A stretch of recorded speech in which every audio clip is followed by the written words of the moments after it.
So we have record high GDP right now.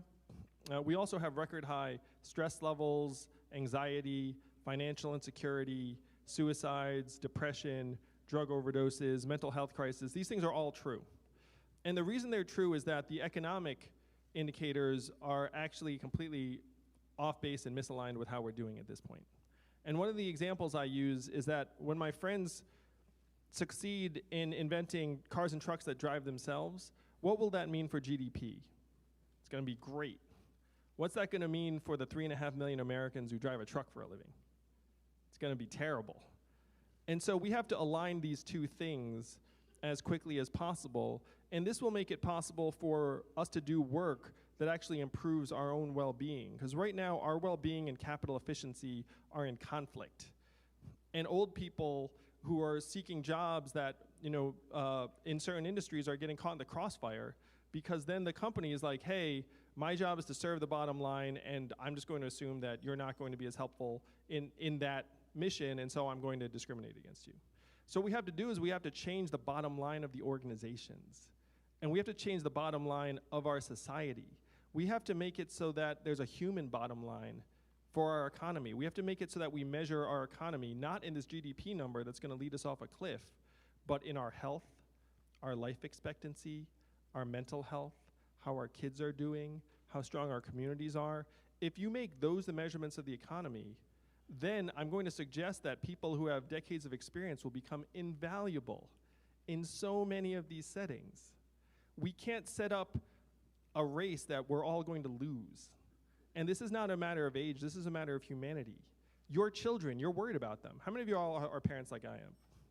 How many of you are concerned that they're going to inherit a future that is not as bright as even the life that you'd experience? Like virtually all of us. I am too. That's why I'm running for president. And why are we all so concerned? Because we see that this economy is not designed for them to succeed.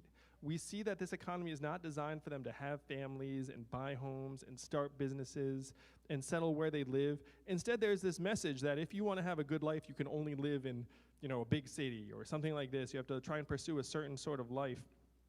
A study just came out today that said people in big cities are having fewer kids. And is that really the life that we want to prescribe for our country and our kids? So we have to rewrite the rules of our economy from the top down. This is why I'm running for president, to create a human-centered economy in the 21st century. Because it's not an age thing. I'm fairly technologically savvy, and I'm freaked out at the stuff they're inventing. You know what I mean? I was an unhappy corporate lawyer for 5 months, and I can guarantee you they can automate that job. So stuff's coming down the pike that would have been unimaginable a decade ago, and it is up to us to galvanize energy around a vision for a different kind of economy and make it real as fast as possible. I think this may be the last question, and it's a very detailed question. There are many older Americans who get their health care from the VA system. Should VA hospitals and clinics be converted into specialty areas, and then veterans be allowed to get their general care close to home? I talked to veterans about this, and they say that it's an issue that they can only seek certain sorts of treatment in the VA, and then they get pushed to another facility or part of the system. And then someone said they had to drive 100 miles. In order to make that happen, we need to redouble the resources that we put into the VA and make it so that you don't have to drive 100 miles, you don't have to go to 5 different facilities for your treatment. We owe our veterans better than that. And we have the resources. The biggest lie in America right now is we do not have the money. Just remember that. Do you all remember voting for the $4 trillion bailout of Wall Street? I don't remember that, because none of us voted for it. Do you remember anyone looking around at that point saying, where's the money, where's the money? No, when they needed the money, we found the $4 trillion. No, it's time for us. It's time for the American people to enjoy the benefits of all the progress we made over the last number of years, and that includes veterans, first and foremost. Thanks for answering our questions. We'd just like to give you 30 seconds to wrap up. Oh, sure thing. Thank you for this opportunity. As you've probably gathered, I'm not a career politician. I'm an entrepreneur and problem solver, and I'm running for president to solve the biggest problem that's facing America today that's hand in hand with climate change. It's that our economy is being transformed in a way that is pushing more and more people to the side.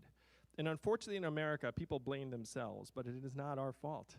It's actually that our economy is progressing to a point that's going to make it harder and harder for our children, for ourselves to find paths forward. So we need to wake up to this reality, this set of challenges, and evolve and advance as fast as possible. Donald Trump got some of our problems right, but his approaches were all wrong. And the opposite of Donald Trump is an Asian man who likes math. So thank you very much. Thank you very much. Thank you.